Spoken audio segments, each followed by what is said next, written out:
ஆட்சியையும் கட்சியையும் இவ்வாறு மிக்கார் இல்லாத அளவுக்கு அற்புதமாக நடத்தி கொண்டிருக்கக்கூடிய நம்முடைய தமிழக முதல்வர் தளபதி அவர்களே, இளைய சமுதாயத்தின் எழுச்சி நாயகராக உதயமாகி இளைஞர்களுக்கு ஈர்ப்பு சக்தியாக விளங்கிக் கொண்டிருக்கக்கூடிய கழகத்தின் துணை முதல்வர் அவர்களே, எல்லோரையும் வரவேற்ற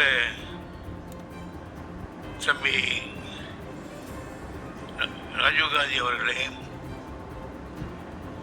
மற்றும் உரையாற்றிய நண்பர்களே, மேடையில் விட்டிருக்கிற முன்னணி தலைவர்களே, வெள்ளம் போல் எங்கள் முன்னால் குவிந்திருக்கின்ற இளைஞர்களுடைய எழுச்சி நாயராக விளங்கக்கூடிய தம்பிமார்களே, உங்கள் அனைவருக்கும் என்னுடைய அன்பான வணக்கத்தை தெரிவித்துக் கொள்கிறேன்.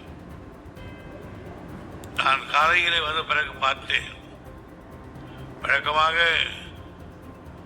சேர வருகிறவர்கள் இந்த ஆளில் பாதி இருப்பார்கள், மிஞ்சி போனால் கொஞ்சம் நிறைந்து இருப்பார்கள். ஆனால் இந்த மண்டபம் நிறைந்து மேலே இருக்கிற பார்வையாளர்கள் நிறைந்து வெளியேயும் இவ்வளவு கூட்டத்தை நிறுத்தி இவ்வளவு பேர்கள் கழகத்துக்கு இதை வந்திருக்கிறீர்கள். உங்களை எல்லாம் நாங்கள் பாராட்டுகிறோம். வருக வருக என்று வரவேற்கிறோம்.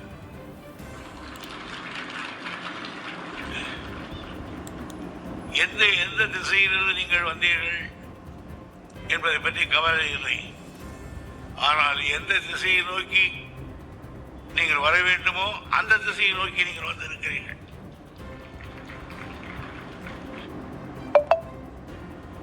தன்மானம், தமிழ் உணர்வு, தமிழ் பண்பாடு, தமிழ் கலாச்சாரம், இது எல்லாம் எங்கே எந்த கட்சி தன்னுடைய லட்சியமாக கொண்டு நாட்டு மக்களிடத்திலே விளக்கி கொண்டிருக்கிறதோ அந்த இடத்துக்கு நீங்கள் வந்திருக்கிறீர்கள்.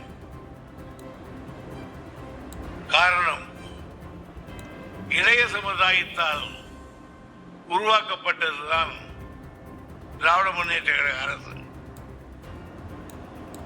எனவே அவர்கள் அடுத்து வாழையாக இந்த இயக்கத்துக்கு வர வேண்டிய நீங்கள் வந்திருப்பதிலே எனக்கு மற்றற்ற மகிழ்ச்சி. ஆனால் சில நேரங்களில் நீங்கள் வருகிற வழியில் உங்களோட கவனத்தை திசை திருப்ப பலர் முயற்சித்திருப்பார்கள். நீங்கள் அந்த திசையை நோக்கி போயிருப்பீர்கள். ஆனால் போன பிறகுதான் தெரிகிறது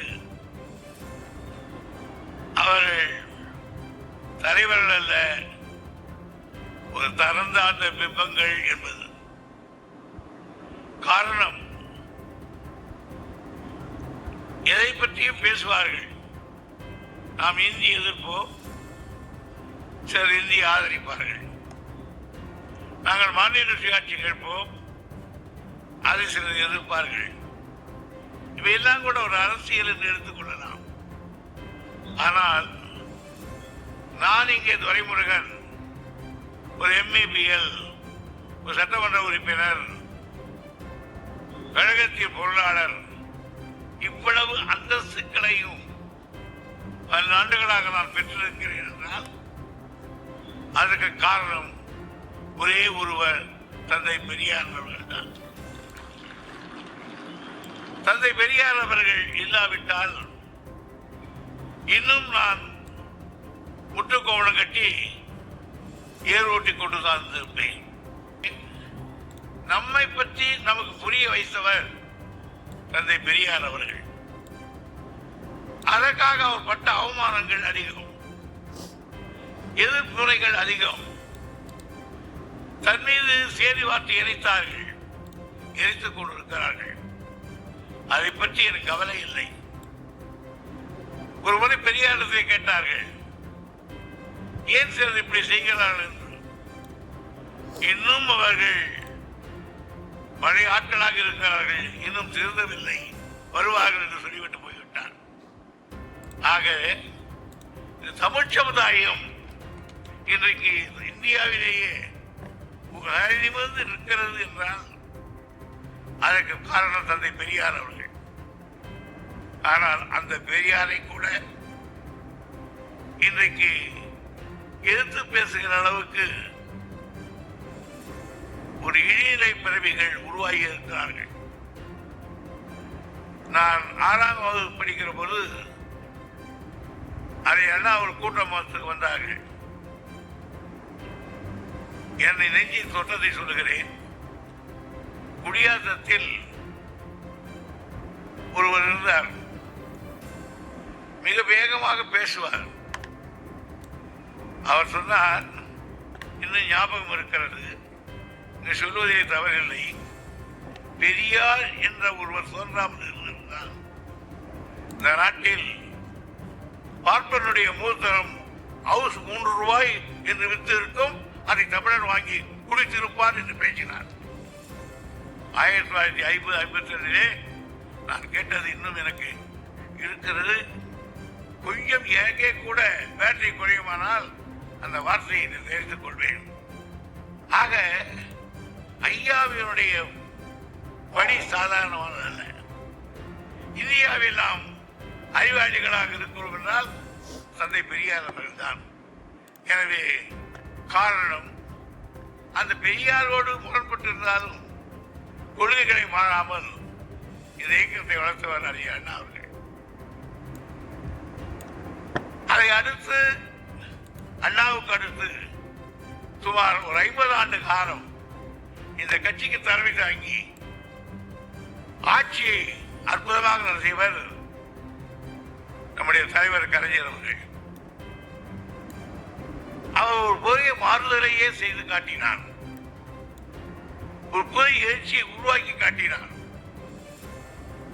அதற்கு பிறகு நம்முடைய இந்த தினம் நம்முடைய தலைவராக இருக்கக்கூடிய தளபதி அவர்கள்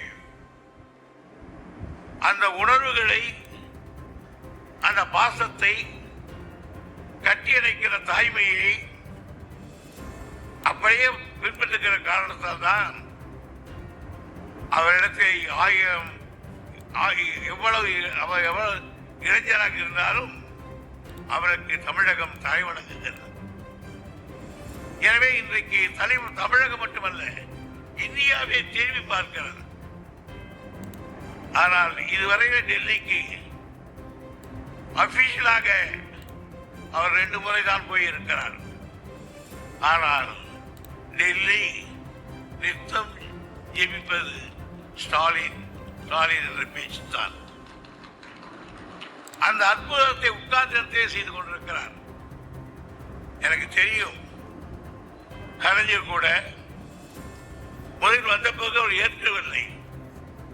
ஆனால் சில திட்டங்களை வகுத்த பொழுது அவர் இந்தியாவினுடைய வைப்புக்குரியவராக மாற்றி காட்டினார். இந்த பதவி ஏற்றிருப்பது பெருமைக்குரியது. தமிழருடைய எதிர்காலத்தில் வரலாற்றை எழுதுகிற பொழுது தளபதியினுடைய ஆற்றலை, அறிவை, பண்பாட்டை நிச்சயம் எழுதுவார்கள். எனவே அத்தகையவர் இன்றைக்கு நமக்கு தலைவாக இருக்கிறார். அந்த தலைமையை நம்பி நீங்கள் வந்திருக்கிறீர்கள். ஒன்றை நான் உறுதி தருகிறேன், அவரை நம்பி வந்தவர்கள் யாரும் கெட்டு போகவில்லை. ஆனால் அவரை நம்பாமல் போனவர்கள் பல பேர் நடுத்தெருவில் இருந்து கொண்டிருக்கிறார். எனவே உங்களை தாயன்போடு வரவேற்பார், தந்தையை போல் பாசம் காட்டுவார், தலைவராக இரு தட்டி கொடுப்பார். ஆகவே எல்லாம் இருக்கிற அந்த தலைவரின் கட்சியை சேர்ந்திருக்கிற உங்களை இந்த கட்சியின் பொதுச் செயலாளர் என்ற முறையில் வருக வருகை என்று வரவேற்கிறேன். நன்றி, வணக்கம்.